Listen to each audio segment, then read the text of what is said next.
ಇಂದು June 13 ಶನಿವಾರ ಅತ್ಯಂತ ಅಪರೂಪ ಹಾಗೂ ಶ್ರೇಷ್ಠವಾದ ಶನಿ ತ್ರಯೋದಶಿಯನ್ನು ಆಚರಿಸಲಾಗುತ್ತಿದ್ದು, ಶನಿವಾರದ ದಿನ ತ್ರಯೋದಶಿ ತಿಥಿ ಬಂದರೆ ಅದನ್ನು ಶನಿ ತ್ರಯೋದಶಿ ಎಂದು ಕರೆಯುತ್ತಾರೆ. ಸಾಮಾನ್ಯವಾಗಿ ವರ್ಷಕ್ಕೆ 1 ಅಥವಾ 2 ಬಾರಿ ಮಾತ್ರ ಬರುವ ಈ ದಿನದಂದು ಶನಿ ದೋಷ, ಶನಿ ಸಾಡೆ ಸಾತ್, ಅಷ್ಟಮ ಶನಿ ದೋಷಗಳಿಂದ ಸುಲಭವಾಗಿ ಮುಕ್ತಿ ಹೊಂದಿ ಅಷ್ಟೈಶ್ವರ್ಯಗಳನ್ನು ಪಡೆಯ ಬಯಸುವವರಿಗೆ ಇದು ಸುದಿನ. ವಿಶೇಷವಾಗಿ ಈ ಅಧಿಕ ಮಾಸದಲ್ಲಿ ಶನಿ ತ್ರಯೋದಶಿ ಬರುವುದು, ಅದರಲ್ಲೂ ಇಂದು ಮಾಸ ಶಿವರಾತ್ರಿಯೂ ಸಹ ಜೊತೆಯಾಗಿ ಕೂಡಿ ಬರುವುದು ಅತ್ಯಂತ ಅಪರೂಪ ಹಾಗೂ ವಿಶೇಷವಾಗಿದೆ. ಹಾಗಾಗಿ ಈ ಶನಿ ತ್ರಯೋದಶಿಯು ಮತ್ತೆ ಮತ್ತೆ ಬರುವುದಿಲ್ಲ. ನಿಮ್ಮ ಶಕ್ತಿಗೆ ಅನುಸಾರವಾಗಿ ಆರಾಧನೆ ಮಾಡಿ. ಈ ಪವಿತ್ರ ದಿನದಂದು ಮಾಡುವ ಪೂಜೆಯಿಂದ ದ್ವಿಗುಣ ಪುಣ್ಯ ಫಲ ಲಭಿಸುತ್ತದೆ. ಆದ್ದರಿಂದ ಈ ದಿನ ಶನಿದೋಷ ನಿವಾರಣೆಯಾಗಲು ಯಾವ ದೀಪ ಬೆಳಗಬೇಕು, ಈ ದಿನ ಶುಭ ಫಲಗಳು ದೊರೆಯಲು ಯಾವ ಕೆಲಸ ಮಾಡಬೇಕೆಂದು ಈ ವಿಡಿಯೋದಲ್ಲಿ ನೋಡೋಣ. ಈ ಶನಿ ತ್ರಯೋದಶಿಯ ದಿನದಂದು ಮನೆಯಲ್ಲಿರುವ ಪ್ರತಿಯೊಬ್ಬರು ತಪ್ಪದೆ ತಲೆ ಸ್ನಾನ ಮಾಡಲೇಬೇಕು. ಏಕೆಂದರೆ ಶನಿ ತ್ರಯೋದಶಿಯ ದಿನ ತಲೆ ಸ್ನಾನ ಮಾಡದಿದ್ದರೆ ಶನಿ ದೋಷಗಳು ಬೆನ್ನಟ್ಟುತ್ತವೆ. ಯಾರ ಜಾತಕದಲ್ಲಾದರೂ ಶನಿ ದೋಷಗಳಿದ್ದರೆ ಅವರು ಸ್ನಾನ ಮಾಡುವ ನೀರಿಗೆ ಸ್ವಲ್ಪ ಕಪ್ಪು ಎಳ್ಳನ್ನು ಹಾಕಿಕೊಂಡು ಸ್ನಾನ ಮಾಡಬೇಕು. ಹೀಗೆ ಮಾಡುವುದರಿಂದ ಶನಿ ದೋಷಗಳೆಲ್ಲವೂ ಸುಲಭವಾಗಿ ದೂರವಾಗುತ್ತವೆ. ಹಾಗೆಯೇ ದೀರ್ಘಕಾಲದ ಆರೋಗ್ಯ ಸಮಸ್ಯೆಗಳು, ಭೀಕರವಾದ ನರದೃಷ್ಟಿ ದೋಷಗಳಿಂದ ಬಳಲುತ್ತಿರುವವರು ಸ್ನಾನ ಮಾಡುವ ನೀರಿಗೆ ಸ್ವಲ್ಪ ಕಲ್ಲು ಉಪ್ಪನ್ನು ಸೇರಿಸಿಕೊಂಡು ಸ್ನಾನ ಮಾಡಿ. ಇದರಿಂದ ಸಮಸ್ತ ದೃಷ್ಟಿದೋಷಗಳು ಮತ್ತು ಆರೋಗ್ಯ ಸಮಸ್ಯೆಗಳು ತಕ್ಷಣವೇ ಶಮನವಾಗುತ್ತವೆ. ಈ ಶನಿ ತ್ರಯೋದಶಿಯ ದಿನದಂದು ಪ್ರತಿಯೊಬ್ಬರೂ ತಪ್ಪದೆ ಶನಿ ದೀಪವನ್ನು ಹಚ್ಚಬೇಕು ಎಂಬ ನಿಯಮವಿದೆ. ಈ ಶನಿ ದೀಪವನ್ನು ನಿಮ್ಮ ಹತ್ತಿರದ ಶಿವನ ದೇವಸ್ಥಾನದಲ್ಲಿ ಅಥವಾ ನಿಮ್ಮ ಮನೆಯಲ್ಲಿಯೇ ಹಚ್ಚಬಹುದು. ಈ ದಿನದಂದು ಶನಿ ದೀಪವನ್ನು ಹಚ್ಚುವುದರಿಂದ ಸರ್ವ ಶುಭಗಳು ಉಂಟಾಗುತ್ತವೆ.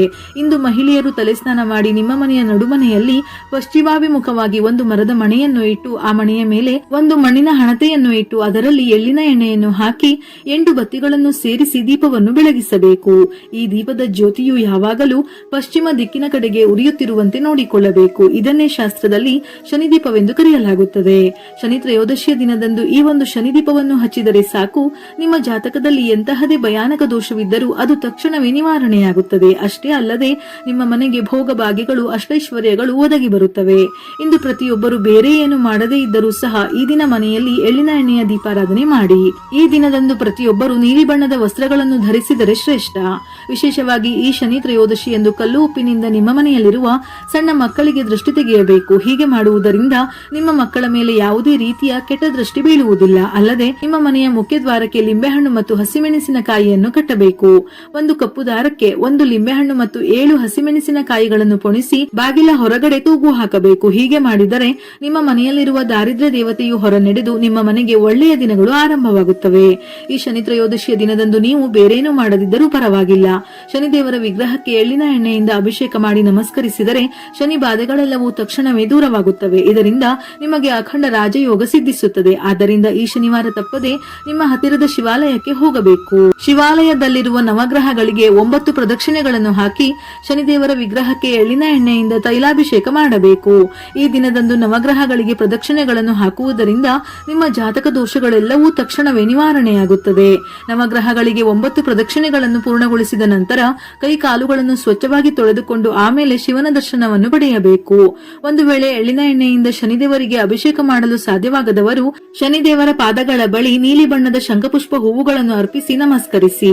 ಅಲ್ಲದೆ ಈ ದಿನದಂದು ತಪ್ಪದೆ ಸ್ವಚ್ಛವಾದ ನೀರಿನಿಂದ ಶಿವಲಿಂಗಕ್ಕೆ ಅಭಿಷೇಕವನ್ನು ಮಾಡಬೇಕು. ಇಂದು ಸಂಜೆ 5 ಗಂಟೆಯಿಂದ 5 ಗಂಟೆ 45 ನಿಮಿಷಗಳ ನಡುವೆ ಅತ್ಯಂತ ಶಕ್ತಿಶಾಲಿಯಾದ ಅಮೃತ ಗಳಿಗೆಗಳು ಇವೆ. ಆದ್ದರಿಂದ ಈ ಪುಣ್ಯ ಸಮಯದಲ್ಲಿ ನೀರಿಗೆ ಸ್ವಲ್ಪ ಕಪ್ಪು ಎಳ್ಳನ್ನು ಬೆರೆಸಿ ಶಿವಲಿಂಗಕ್ಕೆ ಅಭಿಷೇಕ ಮಾಡಿದರೆ ಆ ಪರಮಶಿವನ ಅನುಗ್ರಹವು ತಕ್ಷಣವೇ ದೊರೆಯುತ್ತದೆ.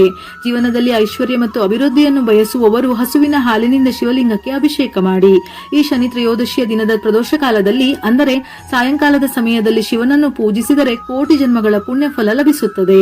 ಈ ತ್ರಯೋದಶಿಯ ದಿನ ಸಾಯಂಕಾಲದ ಸಮಯದಲ್ಲಿ ಪರಮೇಶ್ವರನು ನಂದಿಯ ಕೊಂಬುಗಳ ಮಧ್ಯೆ ತಾಂಡವ ನೃತ್ಯ ಮಾಡುತ್ತಾನೆ ಎಂದು ಪುರಾಣಗಳು ಹೇಳುತ್ತವೆ. ಆದ್ದರಿಂದ ಈ ಸಮಯದಲ್ಲಿ ಮಾಡುವ ಶಿವ ಪೂಜೆಗೆ ಶಿವನ ಅನುಗ್ರಹವು ತಕ್ಷಣವೇ ಸಿಗುತ್ತದೆ. ಅಲ್ಲದೆ ಶಿವಾಲಯದಲ್ಲಿರುವ ನಂದೀಶ್ವರನ ಕಿವಿಯಲ್ಲಿ ನಿಮ್ಮ ಮನಸ್ಸಿನ ಇಷ್ಟಾರ್ಥವನ್ನು ಹೇಳಿ ನಮಸ್ಕರಿಸಿದರೆ ನಿಮ್ಮ ಕೋರಿಕೆಗಳೆಲ್ಲವೂ ಖಂಡಿತವಾಗಿಯೂ ಈಡೇರುತ್ತದೆ. ನಿಮ್ಮ ಪತಿಯ ಆದಾಯವು ವಿಪರೀತವಾಗಿ ಹೆಚ್ಚಾಗಬೇಕೆಂದರೆ ಒಂದು ತಾಮ್ರದ ಚೊಂಬಿನಲ್ಲಿ ನೀರನ್ನು ತೆಗೆದುಕೊಂಡು ಆ ನೀರಿಗೆ ಕೆಲವು ಶಮಿ ಎಲೆಗಳನ್ನು ಹಾಕಿ. ಈ ಶಮಿ ಎಲೆಗಳ ನೀರಿನಿಂದ ಶಿವಲಿಂಗಕ್ಕೆ ಅಭಿಷೇಕ ಮಾಡಿದರೆ ನಿಮ್ಮ ಪತಿಯ ಸಂಪತ್ತು ಮತ್ತು ಕೀರ್ತಿ ಬಹಳವಾಗಿ ವೃದ್ಧಿಯಾಗುತ್ತದೆ. ಅಲ್ಲದೆ ಶಿವಾಲಯದಲ್ಲಿ ಎಳ್ಳಿನ ಎಣ್ಣೆಯಿಂದ ದೀಪವನ್ನು ಹಚ್ಚುವುದರಿಂದ ದೀರ್ಘಕಾಲದ ಕೋರ್ಟ್ ಕಚೇರಿ ಸಮಸ್ಯೆಗಳಿಂದ ಮುಕ್ತಿ ದೊರೆಯುತ್ತದೆ. ಇನ್ನು ಅನಾರೋಗ್ಯ ಸಮಸ್ಯೆಗಳಿಂದ ಬಳಲುತ್ತಿರುವವರು ಶಿವಾಲಯದ ಪವಿತ್ರವಾದ ವಿಭೂತಿಯನ್ನು ಹಣೆಗೆ ಇಟ್ಟುಕೊಳ್ಳಿ. ಇದರಿಂದ ನಿಮಗೆ ಉತ್ತಮ ಆರೋಗ್ಯ ಭಾಗ್ಯ ಲಭಿಸುತ್ತದೆ. ನಿಮ್ಮ ಜೀವನದಲ್ಲಿ ಪದೇ ಪದೇ ಯಾವುದಾದರೊಂದು ಸಮಸ್ಯೆ ಎದುರಾಗುತ್ತಿದ್ದರೆ ನಿಮ್ಮ ಜಾತಕದಲ್ಲಿ ಖಂಡಿತವಾಗಿ ಖಂಡಿತವಾಗಿಯೂ ಶನಿದೋಷವಿದೆ ಎಂದೇ ಅರ್ಥ ಮಾಡಿಕೊಳ್ಳಬೇಕು. ಆದ್ದರಿಂದ ಈ ಶನಿ ತ್ರಯೋದಶಿ ದಿನದಂದು ಓಂ ಶನೈಶ್ಚರಾಯ ನಮಃ ಎಂಬ ಮಂತ್ರವನ್ನು 108 ಬಾರಿ ಜಪಿಸಿದರೆ ನಿಮ್ಮ ಜಾತಕದಲ್ಲಿ ಅದೃಷ್ಟವು ಹೆಚ್ಚಾಗುತ್ತದೆ. ಶನಿದೇವರ ವಾಹನ ಕಾಗೆ ಆಗಿರುವುದರಿಂದ ಈ ಶನಿವಾರ ಕಾಗೆಗಳಿಗೆ ಆಹಾರವನ್ನು ನೀಡಿದರೆ ಶನಿದೇವರು ಶಾಂತನಾಗುತ್ತಾನೆ. ಅಲ್ಲದೆ ಕಪ್ಪು ಇರುವೆಗಳಿಗೆ ಅಕ್ಕಿ ಹಿಟ್ಟು ಅಥವಾ ಸಕ್ಕರೆ ಪುಡಿಯನ್ನು ಆಹಾರವಾಗಿ ಹಾಕಿದರೂ ಸಹ ತುಂಬಾನೇ ಒಳ್ಳೆಯದಾಗುತ್ತದೆ. ಈ ದಿನದಂದು ತಪ್ಪದೆ ಅಶ್ವತ್ಥ ವೃಕ್ಷಕ್ಕೆ ಪ್ರದಕ್ಷಿಣೆಗಳನ್ನು ಹಾಕಬೇಕು. ಶನಿ ತ್ರಯೋದಶಿಯ ದಿನ ಅರಳಿ ಮರವನ್ನು ಮುಟ್ಟಿ ನಮಸ್ಕರಿಸಿದರೆ ಸಾಕು, ಸರ್ವ ಪಾಪಗಳು ನಾಶವಾಗಿ ಕುಬೇರ ಯೋಗವು ಪ್ರಾಪ್ತಿಯಾಗುತ್ತದೆ. ಅರಳಿ ಮರದ ಕೆಳಗೆ ಒಂದು ಸಣ್ಣ ಹಣತೆಯಲ್ಲಿ ದೀಪವನ್ನು ಹಚ್ಚಿ ಮರಕ್ಕೆ ಪ್ರದಕ್ಷಿಣೆಗಳನ್ನು ಹಾಕಿ ನಮಸ್ಕರಿಸಿ. ಇದರಿಂದ ನಿಮ್ಮ ಕೋರಿಕೆಗಳೆಲ್ಲವೂ ಈಡೇರುತ್ತದೆ. ನಿಮಗಿರುವ ಸಾಲಬಾಧೆಗಳು ಕೂಡ ಕ್ರಮೇಣವಾಗಿ ತೀರುತ್ತಾ ಹೋಗುತ್ತವೆ. ನಿಮ್ಮ ಮನಸ್ಸಿನಲ್ಲಿ ಏನಾದರೂ ಬಲವಾದ ಕೋರಿಕೆ ಇದ್ದು ಆ ಕೋರಿಕೆಯು ತ್ವರಿತವಾಗಿ ಈಡೇರಬೇಕೆಂದರೆ ಇಂದು ಆಂಜನೇಯ ಸ್ವಾಮಿ ದೇವಸ್ಥಾನಕ್ಕೆ ಹೋಗಿ ವೀಳ್ಯದೆಲೆಯ ಹಾರವನ್ನು ಅರ್ಪಿಸಿ. ಹೀಗೆ ಮಾಡುವುದರಿಂದ ಕೋರಿದ ಇಷ್ಟಾರ್ಥಗಳು ಖಂಡಿತವಾಗಿಯೂ ನೆರವೇರುತ್ತದೆ. ಅಲ್ಲದೆ ಈ ದಿನದಂದು ತಪ್ಪದೆ ಶಿವಾಲಯದಲ್ಲಿ ಹಸುವಿನ ತುಪ್ಪದಿಂದ 11 ಬತ್ತಿಗಳನ್ನು ಸೇರಿಸಿ ಅಖಂಡ ದೀಪವನ್ನು ಪ್ರಜ್ವಲಿಸಬೇಕು. ಇದರಿಂದ ದೀರ್ಘಕಾಲದ ಅನಾರೋಗ್ಯ ಸಮಸ್ಯೆಗಳು ದೂರವಾಗಿ ನಿಮ್ಮ ಆಯಸ್ಸು ವೃದ್ಧಿಯಾಗುತ್ತದೆ. ಕೆಲವು ವಿಶೇಷ ರಾಶಿಗಳ ಜನರು ಈ ಶನಿ ತ್ರಯೋದಶಿಯ ದಿನದಂದು ಖಂಡಿತವಾಗಿಯೂ ಶನಿದೇವರನ್ನು ಪೂಜಿಸಲೇಬೇಕು. ಸಿಂಹರಾಶಿ, ಮೇಷ, ಧನು, ಕುಂಭರಾಶಿ ಮತ್ತು ಮೀನರಾಶಿ ಈ 5 ರಾಶಿಯ ಜನರಿಗೆ ಪ್ರಸ್ತುತ ಶನಿದೋಷದ ಪ್ರಭಾವ ಅಂದರೆ ಸಾಡೆಸಾತಿ ಅಥವಾ ಅರ್ಧಾಷ್ಟಮ ಶನಿಯ ಪ್ರಭಾವ ನಡೆಯುತ್ತಿದೆ. ಆದ್ದರಿಂದ ಈ 5 ರಾಶಿಯ ಜನರು ಶನಿ ತ್ರಯೋದಶಿಯ ದಿನದಂದು ಶನಿಗೆ ತೈಲಾಭಿಷೇಕವನ್ನು ಮಾಡಿಸಬೇಕು. ಅಲ್ಲದೆ ಬ್ರಾಹ್ಮಣರಿಗೆ ದಕ್ಷಿಣೆ ಹಾಗೂ ತಾಂಬೂಲದೊಂದಿಗೆ 1/4 ಕೆಜಿ ಕಪ್ಪು ಎಳ್ಳನ್ನು ದಾನ ಮಾಡಬೇಕು. ಇದರಿಂದ ನಿಮ್ಮ ಜಾತಕದಲ್ಲಿರುವ ಶನಿದೋಷಗಳೆಲ್ಲವೂ ನಿವಾರಣೆಯಾಗುತ್ತದೆ. ನಿಮ್ಮ ಮನೆಗೆ ಒಂದು ವೇಳೆ ವಾಸ್ತುದೋಷವಿದ್ದಲ್ಲಿ ಈ ಶನಿ ತ್ರಯೋದಶಿಯ ದಿನದಂದು ನಿಮ್ಮ ಮನೆಯ ಪಶ್ಚಿಮ ದಿಕ್ಕಿನಲ್ಲಿ ಒಂದು ಬನ್ನಿ ಗಿಡವನ್ನು ನೆಟ್ಟುಕೊಳ್ಳಿ. ಇದರಿಂದ ನಿಮ್ಮ ಮನೆಗಿರುವ ಸಮಸ್ತ ವಾಸ್ತುದೋಷಗಳು ದೂರವಾಗುತ್ತವೆ. ಶನಿ ತ್ರಯೋದಶಿ ಎಂದು ಮಾಡಬಾರದ ಕೆಲಸಗಳು. ಈ ಶನಿ ತ್ರಯೋದಶಿಯ ದಿನದಂದು ಆಕಸ್ಮಿಕವಾಗಿಯೂ ಸಹ ಕಪ್ಪು ಎಳ್ಳು, ಎಳ್ಳಿನ ಎಣ್ಣೆ, ಉಪ್ಪನ್ನು ಹೊಸದಾಗಿ ಖರೀದಿ ಮಾಡಬಾರದು. ಒಂದು ದಿನ ಮುಂಚಿತವಾಗಿಯೇ ಇವೆಲ್ಲವನ್ನು ಮನೆಗೆ ತಂದು ಸಿದ್ಧಪಡಿಸಿಟ್ಟುಕೊಳ್ಳಿ. ಹಾಗೆಯೇ ಈ ಶನಿವಾರ ಎಂತಹ ಪರಿಸ್ಥಿತಿಯಲ್ಲೂ ಮಾಂಸಾಹಾರವನ್ನು ಸೇವಿಸಬಾರದು, ಮದ್ಯಪಾನ ಮಾಡಬಾರದು. ಅಲ್ಲದೆ ಈ ಪವಿತ್ರ ದಿನದಂದು ಕೂದಲು ಮತ್ತು ಉಗುರು ಕತ್ತರಿಸಬೇಡಿ. ಈ ದಿನದಂದು ಶನಿದೇವರನ್ನು ಪೂಜಿಸುವವರು ಶನಿದೇವರ ಕಣ್ಣುಗಳನ್ನು ನೇರವಾಗಿ ನೋಡಬಾರದು. ಆದ್ದರಿಂದ ಶನಿದೇವರ ವಿಗ್ರಹಕ್ಕೆ ಸ್ವಲ್ಪ ಪಕ್ಕಕ್ಕೆ ನಿಂತು ಮಾತ್ರವೇ ನಮಸ್ಕಾರ ಮಾಡಿಕೊಳ್ಳಬೇಕು. ಯಾರು ಅತಿಯಾದ ಸಾಲದ ಸಮಸ್ಯೆಗಳಿಂದ ಬಳಲುತ್ತಿದ್ದಾರೋ ಅಂತವರು ಒಂದು ಕಪ್ಪು ಬಟ್ಟೆಯಲ್ಲಿ 1 ಚಮಚ ಕಪ್ಪು ಎಳ್ಳನ್ನು ಮೂಟೆ ಕಟ್ಟಿ ನಿಮ್ಮ ಬೀರುವಿನಲ್ಲಿ ಇಟ್ಟುಕೊಳ್ಳಿ. ಹೀಗೆ ಮಾಡುವುದರಿಂದ ಸಾಲದ ಬಾಧೆಗಳೆಲ್ಲವೂ ಕ್ರಮೇಣವಾಗಿ ಕಡಿಮೆಯಾಗುತ್ತದೆ. ಹಾಗೆಯೇ ವ್ಯಾಪಾರ ವ್ಯವಹಾರ ಮಾಡುವವರು ಕೆಲವು ಬನ್ನಿ ಎಲೆಗಳನ್ನು ತಂದು ನಿಮ್ಮ ವ್ಯಾಪಾರದ ಗಲ್ಲಾಪೆಟ್ಟಿಗೆಯಲ್ಲೇ ಇಟ್ಟುಕೊಳ್ಳಿ. ಇದರಿಂದ ನಿಮ್ಮ ವ್ಯಾಪಾರದಲ್ಲಿ ಲಾಭ ಮತ್ತು ಐಶ್ವರ್ಯವು ವಿಪರೀತವಾಗಿ ಹೆಚ್ಚಾಗುತ್ತದೆ.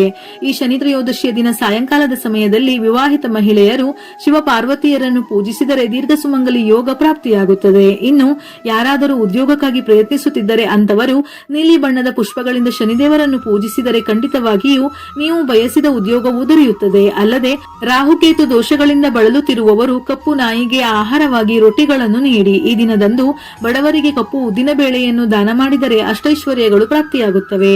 ಇಂತಹ ವಿಶೇಷವಾದ ಶನಿ ತ್ರಯೋದಶಿ ಪವಿತ್ರವಾದ ದಿನ. ಈ ವಿಡಿಯೋದಲ್ಲಿ ಹೇಳಲಾದ ಪೂಜಾ ನಿಯಮಗಳನ್ನು ಭಕ್ತಿಯಿಂದ ಪಾಲಿಸಿ ಅಷ್ಟೈಶ್ವರ್ಯಗಳನ್ನು ನಿಮ್ಮದಾಗಿಸಿಕೊಳ್ಳಿ. ಶನಿದೇವನು ಕೇವಲ ಕಷ್ಟ ಕೊಡುವವನಲ್ಲ, ಅವನು ನ್ಯಾಯ ದೇವತೆ, ನಮ್ಮ ಕರ್ಮಗಳಿಗೆ ತಕ್ಕಂತೆ ಫಲ ನೀಡುವವನು. ಹಾಗಾಗಿ ಈ ದಿನ ಸತ್ಕರ್ಮಗಳನ್ನು ಮಾಡುವುದು ಮತ್ತು ಬಡವರಿಗೆ ಸಹಾಯ ಮಾಡುವುದು ಹೆಚ್ಚು ಫಲಪ್ರದ. ಹಾಗಾಗಿ ಶನಿದೇವನ ಅನುಗ್ರಹಕ್ಕೆ ಒಳ್ಳೆಯ ಕೆಲಸ ಮಾಡಿ ಮೇಲೆ ಹೇಳಿದ ಪರಿಹಾರಗಳಲ್ಲಿ ಒಂದನ್ನು ಮಾಡಿದರೂ ಶನಿದೇವನ ಅನುಗ್ರಹದಿಂದ ಸುಖ, ಸಂತೋಷ, ನೆಮ್ಮದಿ ನೆಲೆಯಾಗುತ್ತದೆ. ವಿಡಿಯೋ ಇಷ್ಟ ಆಗಿದ್ದಲ್ಲಿ ಮರೆಯದೆ ಲೈಕ್ ಕೊಟ್ಟು ನಿಮ್ಮವರಿಗೆ ಶೇರ್ ಮಾಡಿ. ಇದೇ ರೀತಿಯ ಮನಮುಟ್ಟುವ ಉಪಯುಕ್ತ ಮಾಹಿತಿಗಳಿಗಾಗಿ ಮತ್ತೆ ಭೇಟಿಯಾಗೋಣ.